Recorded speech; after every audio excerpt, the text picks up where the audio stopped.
Unebhizinisi lakho lokubolekisa ngeimali. Hayi wena muntu okulonda abantu abambalwa. Hayi wena muntu olenda amafathile. La sikhuluma ngomuntu ovela esebhizinisini lokubolekisa ngeimali. Abantu baboleka imali kodwa bayibuyisa imali yakho. Ubunzima ukuthi bayibuyise kodwa kulula ukuthi bayithathe. Nayi into ezokulekelela, nayi into ezokusiza. Into oyenzayo lapha uma ngabe umuntu umnika ucash emalini yakho, imali phela soke siyazi ukuthi ifokhona, yayibona. So ukhatha kancane lapha eceleni bese uphonsela ngaphakathi le piece leyo mali leyo uzomnikeza yona before umnika, ukuze mase umnika leyo mali leyo nomuntu lo nazokwazi ukuthi mase kufika isikhathi ukuthi ayibuyise kahle, ayikhokhe ngaphandle kokukhalaza, ngaphandle kokubekela izaba neyihibe.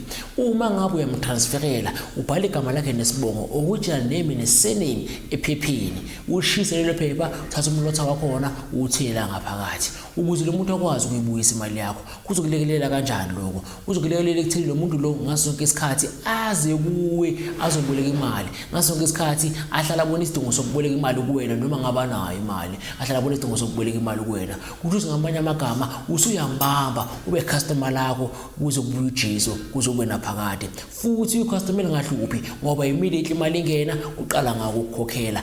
Igama lakhe ngoba lila ngaphakathi, lento ezila ngaphakathi zimiyenza ukuthi ashiselwe ngaso sonke isikhathi uma ngabe kuzomela ukuthi akukhokhele. Angagabazi nakancane, avele ilethe imali yakho ngokukhulu phazima kweso, angenza ezinye izidingo zakhe. Ngakho ke uma ngabe umuntu obolekisa ngemali kodwa abantu bayakusugulisa, isixazululo nasi kuphathele. Nikhumbule ngihlala ngisho enganesixazululo yile ngekho, ukuze libe inkinga kusho khona ukuthi nesixazululo.